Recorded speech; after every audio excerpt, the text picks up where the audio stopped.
यह समय घोर कलयुग का समय है। इसमें हाथ को हाथ खाए जा रहा है।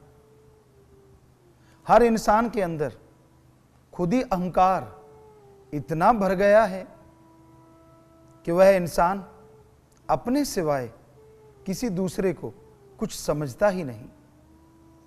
आज के दौर में ईर्ष्या, चुगली, निंदा बहुत ज्यादा बढ़ती जा रही है। इंसान जब तक एक दूसरे के पास लोगों की बुराई नहीं करते, उन्हें चैन नहीं आता।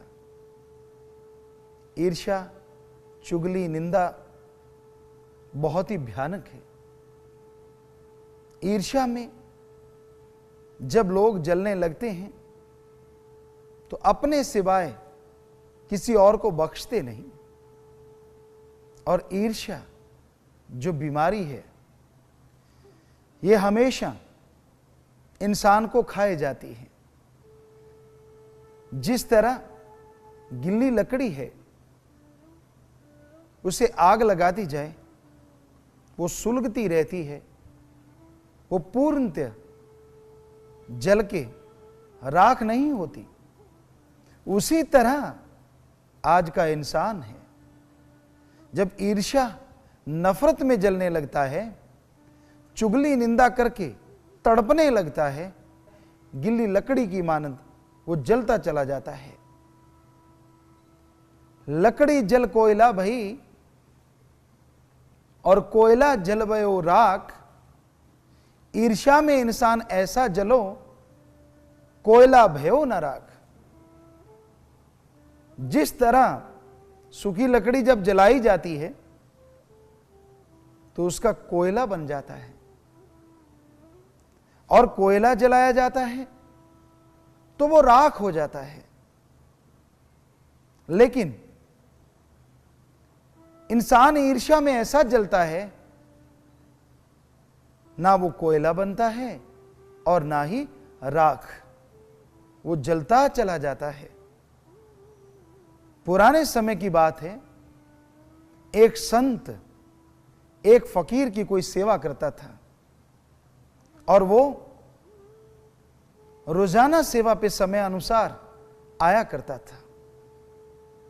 संत उस पे बहुत खुश थे, लेकिन संत यह भी जानते थे कि वह आदमी बहुत ईर्ष्यालु है।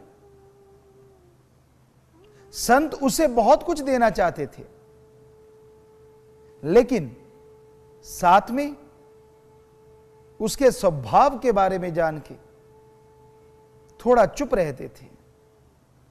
लेकिन उस इंसान ने बेइंतहा सेवा की, इंसानियत की, भगवान की औलाद की।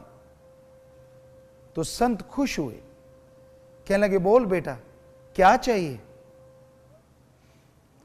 कहने लगा जी कुछ ऐसा दे जाइए जो मैं मांगूं वो पूरा हो जाए। संत समझ गए कि यह क्या चाहता है। संतों ने उसे एक मंत्र दिया कि तू जो भी चाहेगा इस मंत्र का जाप करना, और उसके बाद वह सामान मांग लेना। जो तू सामान मांगेगा तेरे पास आएगा, लेकिन पड़ोसी के पास दुगना आ जाएगा। वो खुश हो गया कि मुझे क्या दिक्कत है, पड़ोसी के पास आएगा तो आने दीजिए, मुझे तो मिलेगा। वो घर गया, सारे परिवार को बुलाया, कहने लगा, आज गुरुजी ने मुझे एक ऐसा मंत्र दिया है जिसका जाप करूंगा, उसके बाद जो भी मांगूंगा मिल जाएगा। सारा परिवार जन कहने लगा, फिर तो ऐसा कीजिए, सबसे पहले 36 प्रकार का भोजन मंगवा लीजिए। सुना तो बहुत है कि 36 प्रकार का होता है, खाया नहीं। तो उस आदमी ने कहा, अभी लो। वो मंत्र का जाप किया और मांगा कि 4-5 थाली 36 प्रकार का भोजन आ जाए। तो उसी समय वो 5 थालियां सामने आके टिक गई। बहुत अच्छे पकवान, खुशबू आने लगी, सारा परिवार खुश होने लगा। पर अचानक पड़ोसी की आवाज कानों में आई। वहां शोर शराबा हो गया, शोर मच गया। दौड़ के देखने गया क्या हो रहा है। क्या देखता है, खुद के तो 5 थाली आई हैं, पड़ोसी के 10 आ गई। बड़ी मुश्किल हो गई, बड़ी तकलीफ हो गई। अरे भक्ति करता मैं मर गया, सेवा करता मैं मर गया, और ये बैठे बैठे ऐश ले रहे हैं, ये क्या हुआ। उसने सोचा अब क्या करूं। भोजन खाने तो लगा पर स्वाद नहीं आया, क्योंकि ईर्ष्या की आग जल उठी। और संतों ने जब यह वचन किया था कि भाई तू जो मांगेगा तेरे को मिलेगा, लेकिन पड़ोसी के डबल हो जाएगा। लेकिन एक बात ध्यान में रखना, अगर किसी का नुकसान करेगा, साजो सामान का, शारीरिक तौर पे, तो किसी का नुकसान नहीं होगा, तेरा जरूर हो जाएगा। तो ये वचन उसे याद आए। फिर सोचने लगा, चलो कोई बात नहीं, मुझे तो खाना मिला ना। फिर खेत जाना था। ख्याल में आया मेरे बैल हैं, बहुत कमजोर हैं, चलो मंत्र का जाप करता हूं, अच्छे बैल मांग लेता हूं, खेती बाड़ी के लिए सही रहेगा। उसने मंत्र का जाप किया और यह कहा कि 1 जोड़ी बैल अच्छे आ जाएं। बस कहने की देर थी कि बैलों की 1 जोड़ी घर में आ गई। भाग के पास गया, हाथ मारा ही था, पड़ोसी के शोर मच गया। क्या देखता है, खुद के तो 1 जोड़ी आया, पड़ोसी के 2 जोड़ी बैल खड़े हैं। सारा परिवार किलकारियां मार रहा है। गुस्सा आ गया, ईर्ष्या की आग और धधकने लगी और जलन महसूस होने लगी। कहने लगा अब नहीं मंत्र पढ़ूंगा।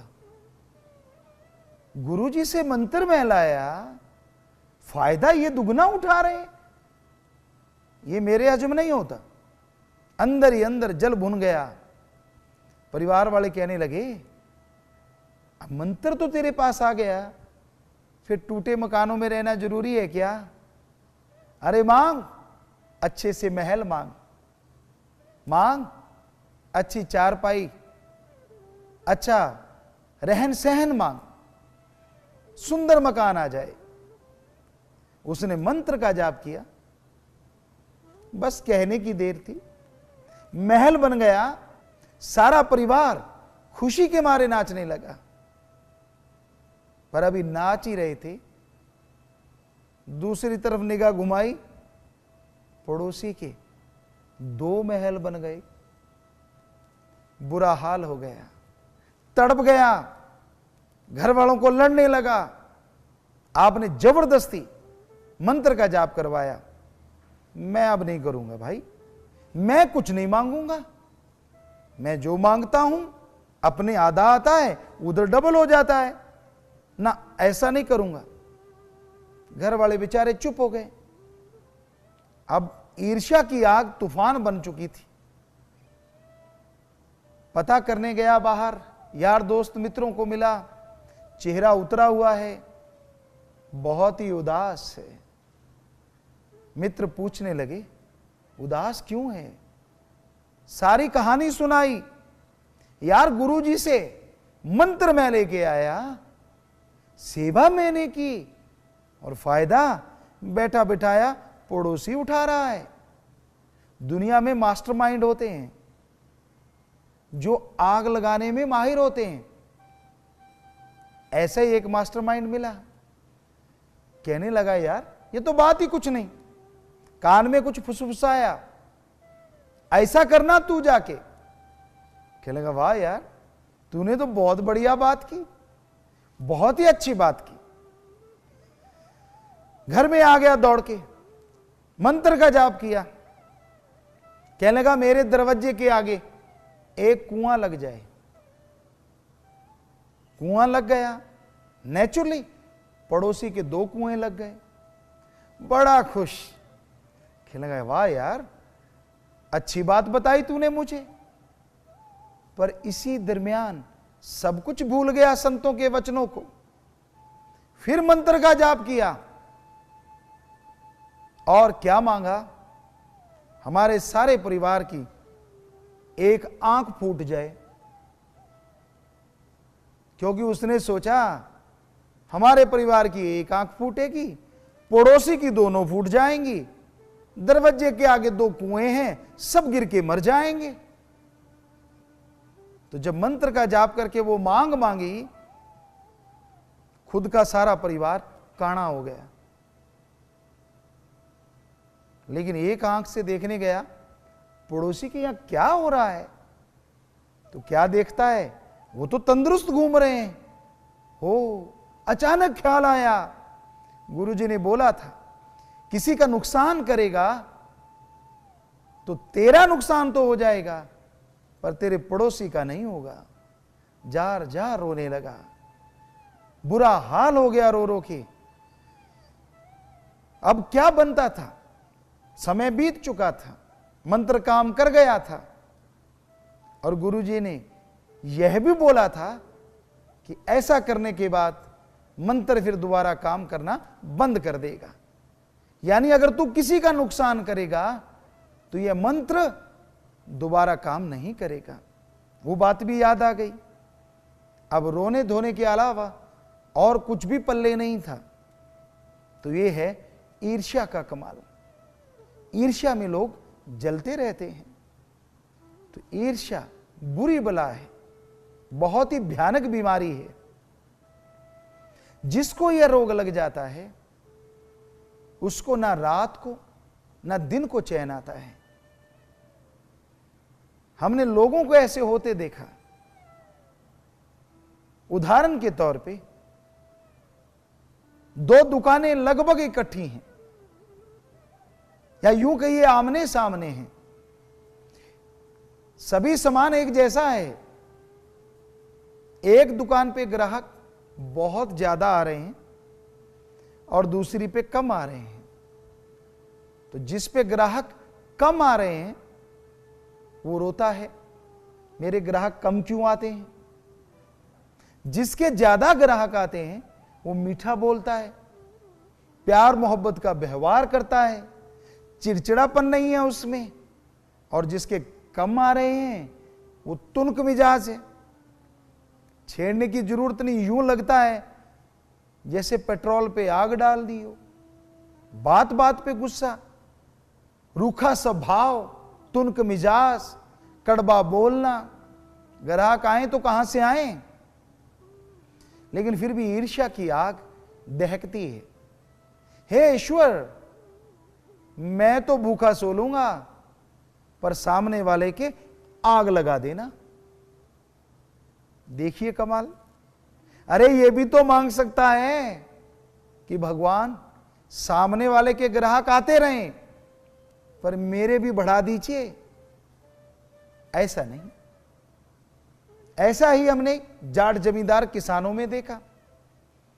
किसी की फसल लहलहा रही है, बहुत ही अच्छी है, बहुत ही सुंदर है, और खुद की अच्छी नहीं है। ईर्ष्या में जल जाएगा, इसकी फसल इतनी अच्छी क्यों है, भगवान मेरी तो कोई बात नहीं। ऐसा करना, पानी ना बरसाना।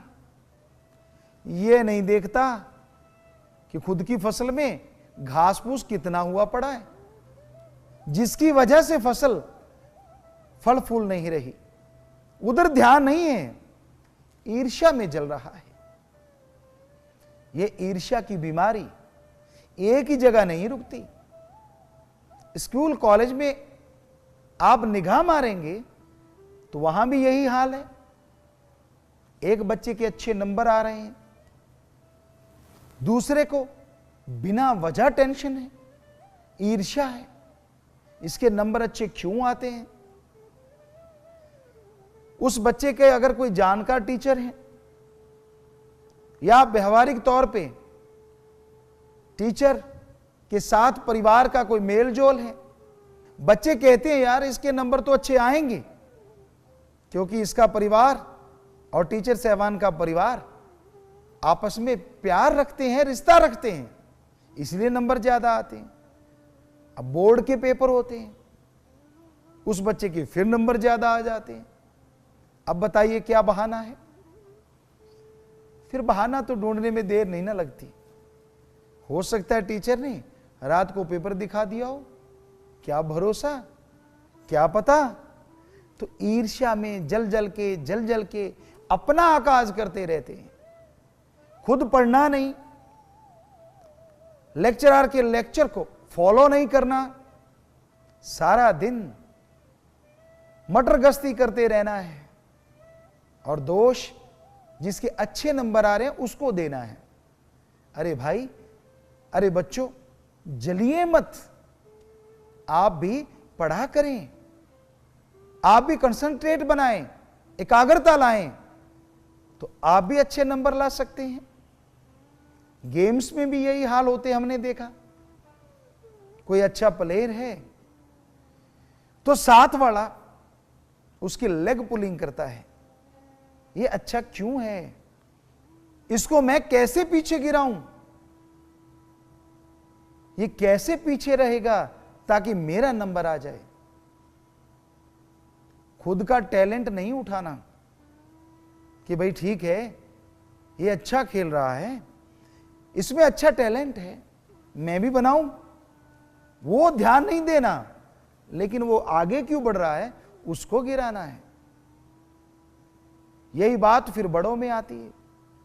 मेरे पास साइकिल क्यों, पड़ोसी के पास स्कूटर क्यों, वो स्कूटर से कार पे पहुंच गया, मैं साइकिल से स्कूटर पे ही पहुंचा हूं। मेरा मकान छोटा क्यों, उसका बड़ा क्यों। हमारे यहां एक कहावत है, हमारे भारत देश में बहुत जगहों पे इस कहावत का इस्तेमाल किया जाता है कि दूसरी की थाली में लड्डू बड़ा नजर आता है।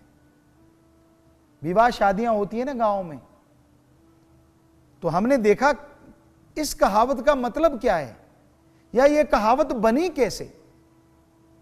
किसी की बेटी की शादी है गांव में, सब लोग थोड़ा थोड़ा दूध लेके आते हैं कि मेहमान आएंगे उनको दूध पिला देंगे, और जिनके यहां शादी है जब वो दूध लेके जाते हैं तो वो शादी वाले परिवार उनके लिए चाय देते हैं, थोड़ी लड्डू दे देते हैं कि ताजे ताजे बन रहे होते हैं। अब जिसको ईर्ष्या की बीमारी लगी हुई है वो अपना लड्डू नहीं खाता, दूसरे की तरफ ध्यान देता है। ओ अच्छा।